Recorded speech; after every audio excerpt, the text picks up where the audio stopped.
Hello guys, welcome to my YouTube channel, Arabong Hilaw, PSKSA. Sa motion ni na Senator Judge De La Rosa at Senator Judge Cayetano, basta't maliwanag na ititigil ang proseso hanggat di natutupad ang dalawang kondisyon na sinaad ng ating amendment. Ang sabi, accountability? Accountability ba talaga? May dalawang SKL ako dyan. Una, SKL, share ko lang.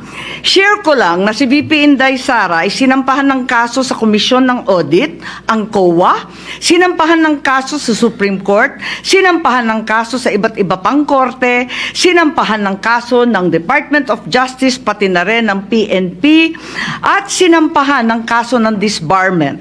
At kanina lamang, may panibagong isasampang 612 million na namang confidential fund ng OVP at ng Department of Education. Walang tigil na kaso. Kung accountability ang tunay na gusto ng mga birit ng birit, bakit hindi paghusayan ng mga kaso para panagutin si VP Inday sa mga yan? May multa yan, may kulong, if ever mapatunayan. Aba, damang-dama ang accountability kapag ganyan. Itong impeachment na inipit, inupuan, nilimliman, minadali, ibinalibag sa Senado sa dulo ng sesyon. Ito ay ang pinakamaliit na iskinita ng accountability na yan. Itong ipinipilit na impeachment, aminin man nila o hindi, ay para lamang manira ng imahe ng isang publiko at walang uuwian, kundi pag-disqualify kay VP Inday Sara para sa eleksyon ng 2028. Yun lamang ito. Pinahihirapan pa natin ang ating mga sarili. Alam naman nating lahat, tayo at ang sambayanan, hindi accountability ito. Tungkol ito sa pagpigil kay VP Inday Sara para sa 2028. Huwag na tayo mag-production number. Yan ang gustong puntiryahin.